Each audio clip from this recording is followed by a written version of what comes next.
And we are live. Welcome, mystery and thriller fans. I'm your on-air host and author, Sara DiVello, and I am so excited to welcome back the incredible Don Bentley, here to give us the inside scoop on his latest book, Denied Access. Don Bentley, welcome back to Mystery and Thriller Mavens. Tell us about this book.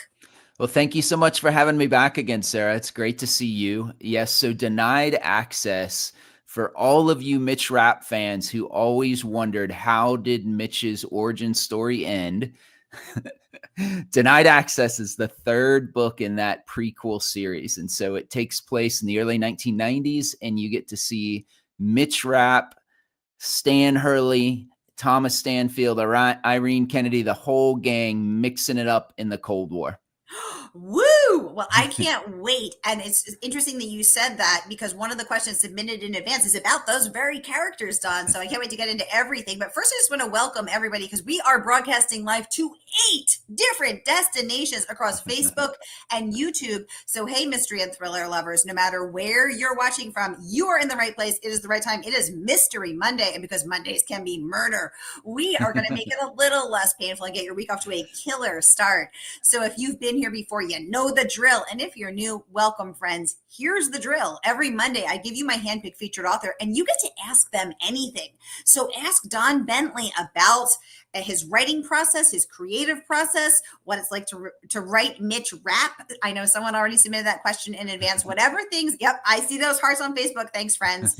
Whatever questions you have going on in your brain, get them going in the comments, and I will get them right over to Don. So while your little fingers are flying, I'm going to kick off with some of the questions that were submitted in advance. So this first one is from Steve. Steve says, in Denied Access, you are concluding the origin trilogy for Mitch Rapp that began with American Assassin and Killshot. How did you balance honoring the original vision of Vince Flynn while also bringing your own voice and ideas into the story? Thank you. Yeah, that's a really great question. So one of the fun things about writing or getting to finish the origin story is you get to hang out with these characters who some of them have passed on and aren't there anymore, like Thomas Stanfield or Stan Hurley. But what you have to be able to do is figure out, how do you tell a story that is worth the reader spending 25 or 30 bucks or whatever a hardcover costs? And so doing something that is worth reading, but at the same time, you know where the rest of the series goes. And so you have to tell a story that's memorable, but also not unbalance the entire rest of the series while you do that. And so for me as a fan, first, I always wanted to know what happened between Mitch and Greta. And so in the end of Killshot, so first in American Assassin and then in Killshot, it really seems like Mitch has fallen for this girl head over heels. He's talking about she might be the love of his life. And then we never hear from her ever again for any of the rest of the books. And so to me, that was the fundamental challenge really for this entire book, is how do I tell Mitch and Greta's story in a way that honors what Vince had done before and is a story worth telling, but still makes sense from the standpoint of you don't ever see her again for the entire rest of the series. Yeah. So bring us into the moment, because that is, I mean, my brain is panicking and freezing at that challenge, because like you said, having to tell this story that you know where it goes, but to make it believable and compelling. Did you consider several different possibilities, or did you were like, my heart knows where the story must go and this is it? Bring us into that moment. Yeah. So spoiler alert, it's not always great to be a woman who loves Mitch Rapp, because things don't go well for you. And so if you think about kind of the two other women in Vince's original series that loved him, his high school / college girlfriend, Mary, who was killed in the Lockerbie bombing over Scotland. And then later on, his wife, Anna, who was killed in a bomb. And so, you know, when you have 2 out of the 3 that die violent deaths because of bombs, I figured Greta dying from a bomb was probably out. And so I had to, you know, all kidding aside, think about that and say, like, what is a way to do this that makes sense? And so fortunately for me, one of the fun things about reading Vince's books is how many threads he leaves just hanging out there. And so there was an interesting one, and I think it was in Killshot as well, where Mitch was weighing this relationship and how much he loved his woman, or this woman. But Greta's grandfather was a friend of Thomas Stanfield's and Stan Hurley, who had worked in the intelligence field before and was a guy of some heft from the standpoint of he knew some numbers to call to get hard men to come do things on his behalf. And so Mitch is actually thinking about that in Kill Shot and thinking, man, if it ever gets out to him, if it ticks him off, I could be spending the rest of my life looking over my shoulder, wondering if he's sending bad guys to come get me because he doesn't love the idea of me being with his daughter.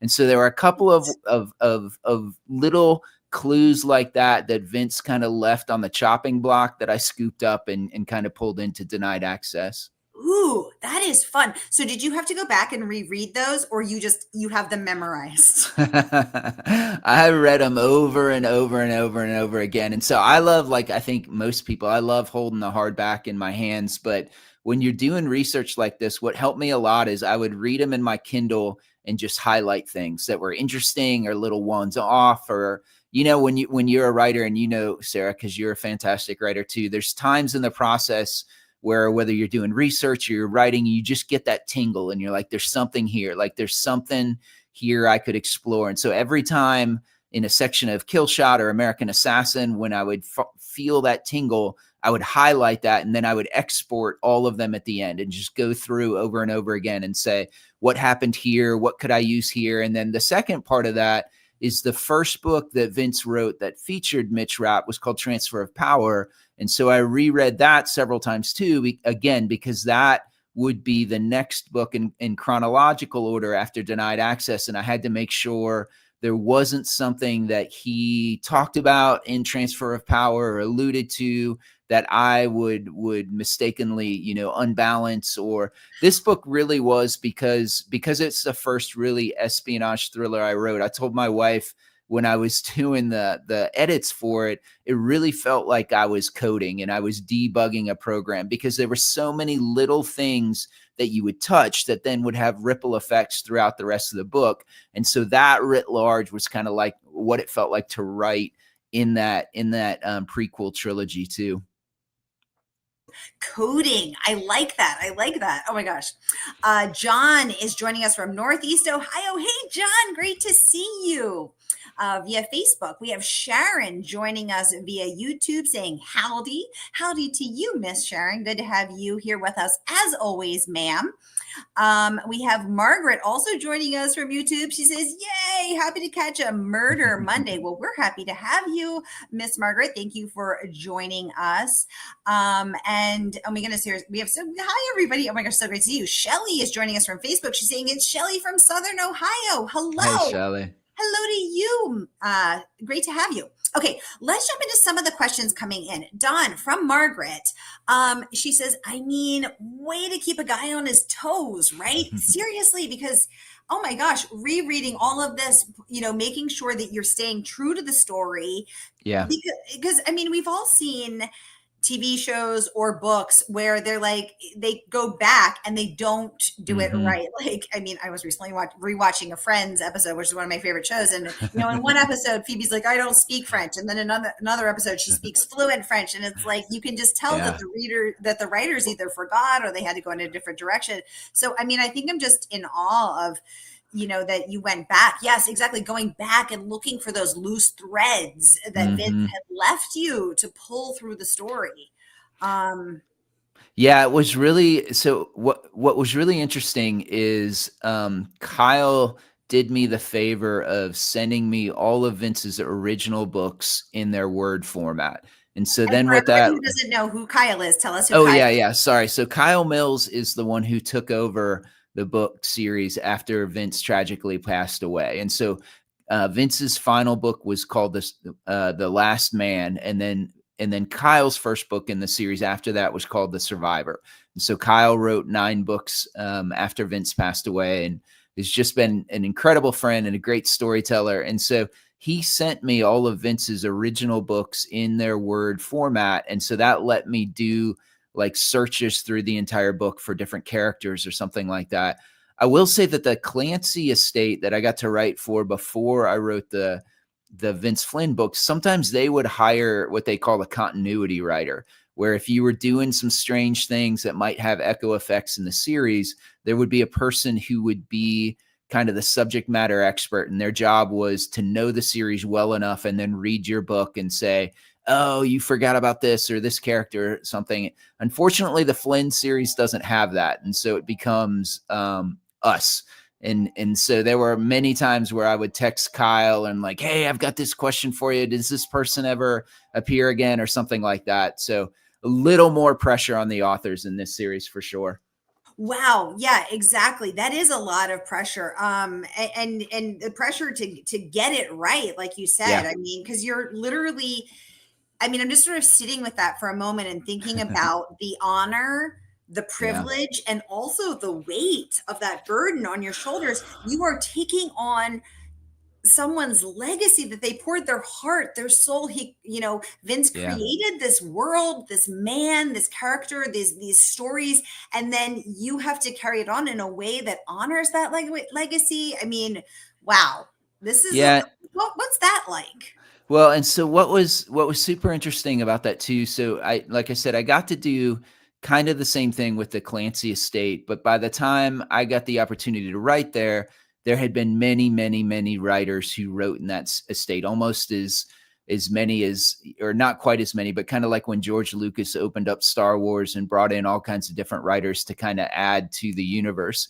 With Vince, there was only ever Kyle and then me, and so that definitely put a little more weight to taking over, because you thought it's a much tighter universe. There's only ever been two other people besides me that have written in it. And then the second thing for me, so Kyle and Vince were peers. They, came up in writing together. They're about the same Okay. age. They succeeded.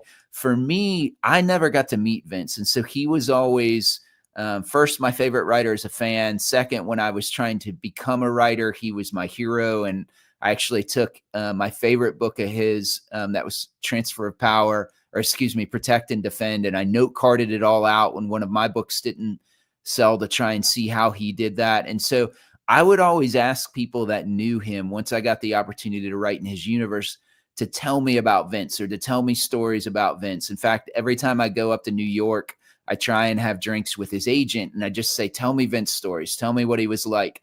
And so what has been really fun as part of this is I've gotten to get to know some of his family. So last book tour, I got to have coffee with his dad and one of his brothers. A lot of times I'll have dinner with folks. And so it's awesome because I feel like I get to know him, but it also, again, it feels weightier again because I'm getting to know that guy who was just my hero and a legend is now a person, and I feel more responsibility to honor that legacy and to write the series, hopefully in the way that would make him proud. Oh, that's so beautiful to honor that legacy. Yes. Oh, that's beautiful. Shelley saying, thank you, Don, for keeping Mitch going. Yes, exactly, Shelley. Thank you from all of us. John joining us from YouTube. Welcome. Tom joining us from Facebook saying, you were the perfect writer to continue Vince's legacy. Tom, I totally agree. And I have some thoughts as to why, but tell us why you think Don Bentley is the right person. Um, and oh, everyone's agreeing with exactly the perfect writer. We agree. We love that. Now, Don, fun fact about Don, he is himself a veteran. So first of all, Don, thank you so much for your service. Oh yeah, absolutely. How did your service help to inform you, or did it, as you tell these stories of Mitch Rapp on the page? Yeah, I think it's so my first book that I wrote that was actually published, that I sold, was Without Sanction, and it's about a former Army Ranger and an intelligence community operative named Matt Drake. And when the book came out, I was doing a radio interview, and the interviewer said, "Are you Matt Drake? Are you your protagonist?" And I said, I am absolutely not him, but I've stood in the same room with men who could be. And I think, and that is absolutely true, both at my service in the military and then in the FBI, and then even more afterwards, where before, when I still had a real job, I worked primarily for companies who sold technology to folks in the intelligence community or the special operations community. And so it was always fun for me when I'd get to go do a customer visit, we'd finish with the business stuff, and maybe I'd get invited back to the team room, or we'd go out for a beer, and I would just listen to these guys tell stories and kind of try and soak up what it meant to be somebody like Mitch Rapp. What did they think about? What did they, what were the things that grounded them? What were the things that made them human? What were a lot of what I tried to put in the books that I think Vince had in there too, was kind of the gallows humor that the people that I know, like I said, that can be him. A lot of times you tell the funniest jokes as you're getting shot at or something, because the tension is so great there that you have to be able to do something to reduce that, or what you see some in Capture or Kill is kind of that inner, which was my first Mitch Rapp book, is kind of that inner service rivalry where you have a Army Ranger who's drowning, and when he finds out it's a Navy SEAL that's going to rescue him, he said, "Just let me die, just let me die." And so those are the kind of things that the people I know who could be characters in those books really say. And so I try and pull in some of that, some of the humanity, some of the humor, some of the things that to me make them real people. I will be laughing about just let me die for the rest of my life. Christine, welcome to the conversation, saying Mitch lives. Thank you, Don. Hey, Chris. This is Chris from Minnesota. Good to have you with us, Chris. So you might recognize Chris from Minnesota's name, because when we met, I've known her a while. She's awesome. She's a Mitch Rapp super fan, and she came to my first Minneapolis signing. And so afterwards, she's like, if Scott Coleman ever needs a girlfriend, I'm your girl. And so I was trying to write, and I was like, I can't work that in, but I wrote back to her, and I'm like, you can't be Scott Coleman's girlfriend, but you can have a big part in this book if you want. So Chris Henrik, who's the wife of a case officer in Moscow Station, is actually our friend Chris here, who's on with us. Well, great to have you, Chris. Thank you so much. And now it's even cooler to know the backstory. Thanks, Don. Robin is joining us from Coeur d'Alene, Idaho. She says, "Hi, Sara and Don." Hi, Robin. Hi, Robin. So good to have you here. Y'all, I want to just pause for a moment and remind you that Don is coming on tonight for this very special author Q&A to take all of your most burning Mitch Rapp writing questions, Vince Flynn questions, all the things. And you can order his latest book, Denied Access, the third book in the Vince Flynn trilogy, from our favorite woman-owned independent bookstore. That is, of course, Murder by the Book. So whether you're watching with us in Facebook or YouTube, here is that link that you can click to get your mitts on this fabulous book.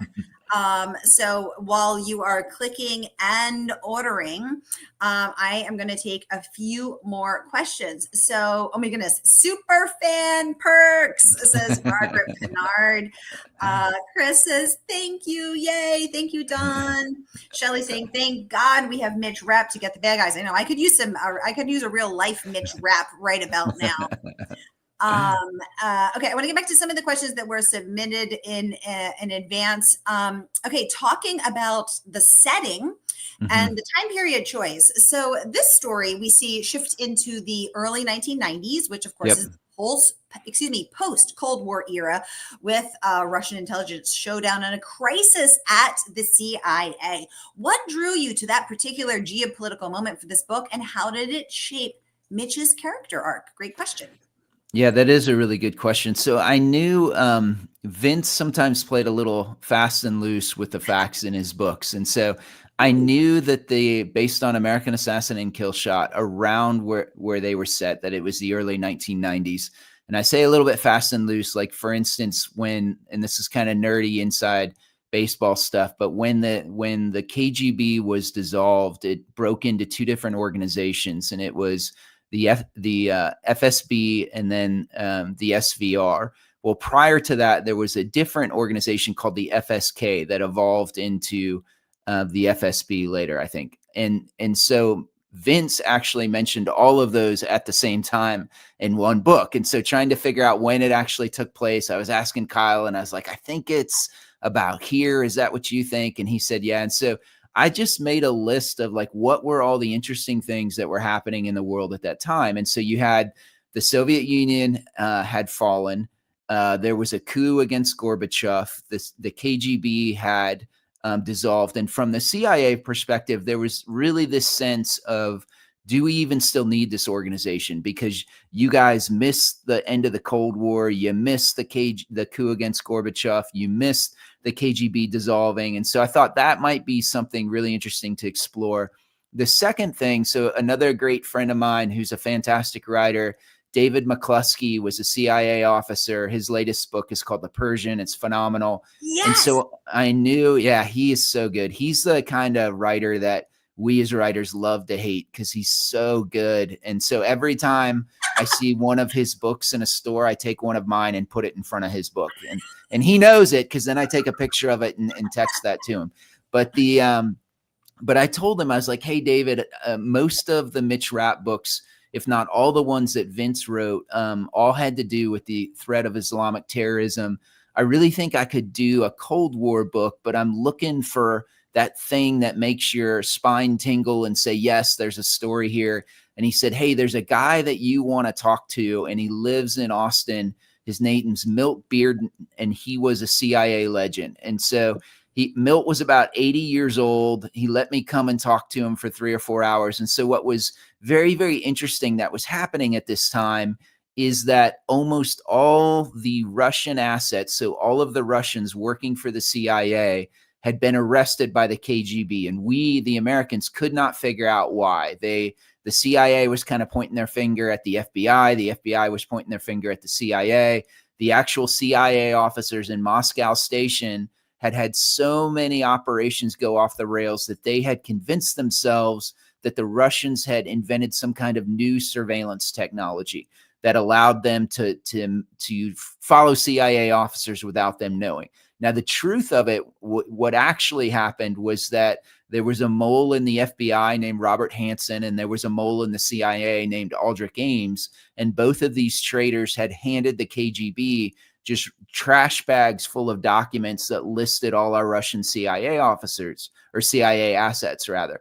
And so I thought that would be another really interesting thing to explore, is this dynamic where when you arguably need the CIA the most, the men and women over in Moscow Station are so frightened of the Russians or the Russians' technological capabilities that they won't even leave the office to go do their jobs anymore. And so all of that kind of came together and provided the backdrop for it.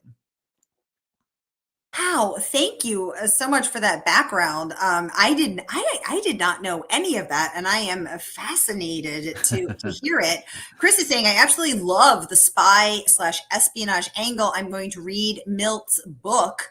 And it's so funny that you should mention David McCluskey, because I will be at the Boston Book Festival this coming Saturday, October 25th, where I will be interviewing legendary Patricia Cornwell for the mystery keynote, but then also popping up with my interrogation room, and I will be grilling none other than Mr. McCluskey. So I will be sure to put a copy of your book in front of his book in the interrogation room and film him while denied access is staring us all in the face. That would make my day. And it I will say though that The Persian is fantastic. Like his first book was called his first book was called Damascus Station, and General Petraeus, David Petraeus, who had been the CIA director, blurbed it, and he said it's the best spy novel he's ever read. And so he probably knows a thing or two about spy novels, and David is fantastic. Oh my gosh. Well, I am very excited because also former CIA analyst Alma Katsu, who's been on Maven's 4 or 5 times, will be there, and I will be interviewing her as well. So looking forward to that. She's fantastic too. Shelley would like to know, do you think, it's a tough one, do you think the Russian and Ukraine war will ever be over? Don, your thoughts? I think at some point it will be. I think as things are now, it's not going to end anytime soon. And so I think that if it is very hard for the Ukrainians to win if they're just playing defense.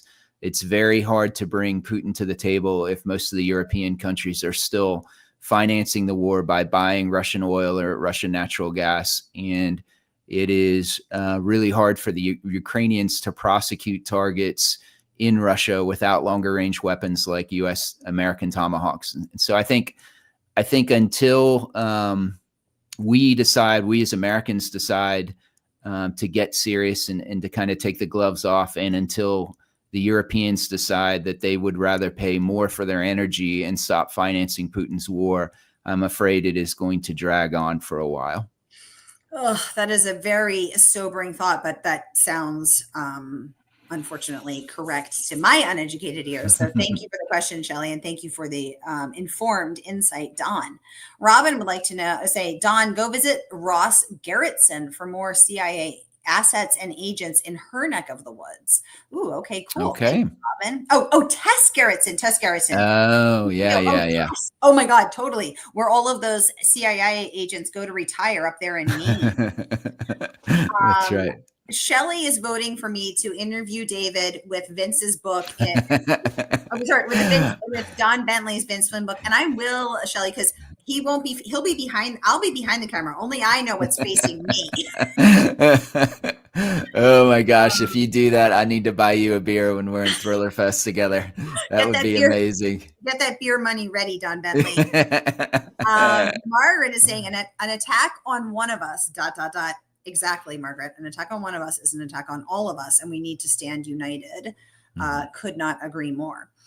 I want to share some of the amazing praise that the book has got. So let's talk about this from the Real Books by Ryan, who raves, and I'm going to pop this up so we can all see it. A callback. He says this book is a callback to what makes Rapp such a special character and a white-knuckle reminder of why the series remains the gold standard of the political thriller genre.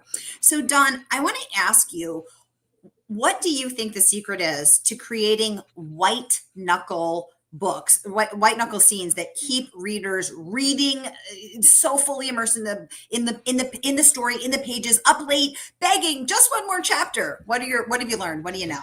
I think from a writer perspective, somebody smarter than me said you never want to give the reader a reason to put your book down, right? You want her in bed reading that and saying just one more chapter, just one more page. And so what you as the writer, and certainly you can't make every single page, spellbinding, but you should at the end of every chapter give the reader to just flip a reason to flip one more page, to just go a little bit further. Don't make it easy on them. When I was still an MFA instructor, that's a lot of the feedback I would give to my students is like, you're giving the reader an out right here. Don't give them the out. Just push them along to that next page and give them a reason to read one more. I think the second thing is that for me, and I'd be interested to hear what you think about it too, Sarah, like the magic in the book comes when you're doing the second or third or fourth draft, because the story's all there. And then you can start to dive in there and say, how do I put something unexpected in here? Or maybe this was the flow to the narrative until now, but man, I would never see it coming if this happened. And then sometimes your subconscious just works on that and says, hey, here's a surprise. Here's another thing. And I think the way that you keep readers engaged, besides just pushing them to the next page, is you take things in directions they're not expecting. And then they're like, oh, I got to see how that works. For you, when you're writing, do you feel like it is also like that, where it's the second, third, or fourth drafts, or do you plan out those surprises ahead of time? Same as you, Don. I have tried to be a little more strategic about, can I ask a question in every chapter, or can I develop the question a little more? Good. Or can I provide some sort of, a momentary solve with that leads to another question? But I think you're exactly right. Although I never thought to say it exactly right like that. I think you're exactly right. I think it's about going back and saying, if I'm losing interest, having read this, the 347th time, like maybe I should, put the pedal to the metal and turn the heat up on my characters a little more. And I think that makes that's, and I think you're right. That does happen in subsequent revisions. Thank you for that clarity.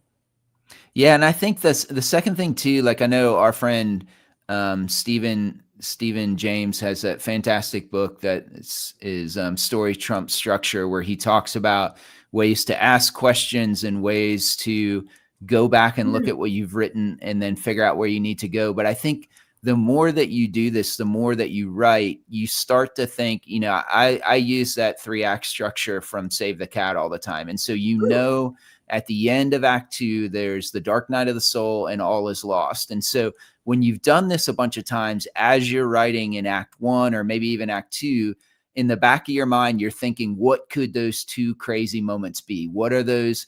I need 2 things that the reader's never going to see coming that is going to completely change the direction of that book. And you start to instinctively steer towards that, even if you're writing organically. And so I think Nick Petrie is another fantastic writer and is a friend of mine. And he said, your writing process changes a little with every book, and you get to be a better writer because you're instinctively making better choices because you're more experienced with every book. So how have you changed as a writer from book 1 to Denied Access? How has your writerly evolution been?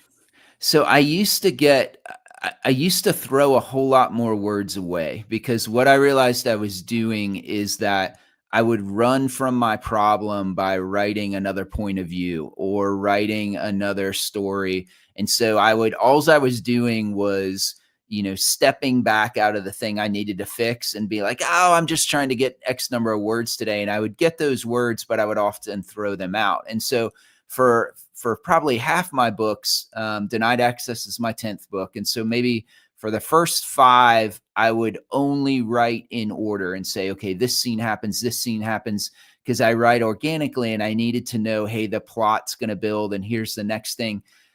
With Denied Access, and maybe one of my Clancy books, I did this too. I got stuck enough in somewhere in the second act, but I knew what the climax was going to be. Like, I knew here's how it ends. And so I actually skipped ahead and wrote that. And in Denied Access, I did too. I had this great idea for how it was going to end. And so I wrote the climax and then thought, okay, what happened right before that to get him there? And then I wrote that part. And so I actually worked backwards a little bit. And I'd never would have done that before, because I would have been too afraid, again, that this is just another rabbit trail and I'm going to write the end of this book and never be able to tie it to what I've written before. And I wouldn't have done that and shouldn't have done that, certainly in my first couple books. But once you start to trust yourself as a writer, to get better at the process and become a better writer, you can afford, I think, to take a little more risk. And I think the other thing is, when I was talking, Brad Taylor and Mark Graney are both kind of like my big brothers in this business. They've been incredibly kind and kind of mentored me along the way. And I was talking to Brad, and I think he might be up at 20 something books now. And he said, when I write a scene now in one of his Pike Logan books, if it comes easy, it's because I've written that scene already in a different book. And so you're much more intentional, I think, as a writer now too, to say, how can I show this thing to the reader in a way that still seems fresh, but gives them what they come to the book to see? And that gets harder with every book you write and every book in the series. But I think that's the difference between maybe the good writers, where you get here's the continuing adventures of the A-Team that happen every Tuesday night at 7:00, and they start to feel very, very similar to the great writers, where you're like a Daniel Silva book, like you're picking up his book to come back to that world, and there are going to be characters and things that you love that are a part of that world that you're going to see, but he's still going to show it to you in a way you haven't ever seen it before. That is, wow. I will be thinking about that, because I've been thinking about that as I think about interviewing Patricia Cornwell, who just put out her 29th Case Scarpetta. That's crazy. How are 29 books, but it still feels fresh. How do you execute that? How do you do that? Or, and it's the same, and I think that's capturing it, is how can I make this feel fresh? Wow. I love that. You guys, again, Don is coming on to give us the inside scoop about Denied Access, which is the third in his Vince Flynn Mitch Rapp trilogy. And you can order tonight or anytime from our favorite woman-owned independent bookstore. That is Murder by the Book in Houston, Texas. Here is that link, and you can get your mitts on this book. Now, we are out of time. Time flies when you're having this much fun. Don, I want to thank you for coming on Mystery and Thriller Mavens. It is always such an honor and so much fun to interview you. And I want to thank everybody for joining us, for spending your Mystery Monday with us. I hope your week is off to a killer start, and I hope the days and the pages will fly by. Don Bentley, you better come back when your next book is out. What are you working on now? My next Mitch Rapp book. So, yay! yep. Can you give us any little sneak peeks of what that includes? I can tell you that Mitch Rapp is in the book, Sarah. You can take that one to the bank. That's all I got for you.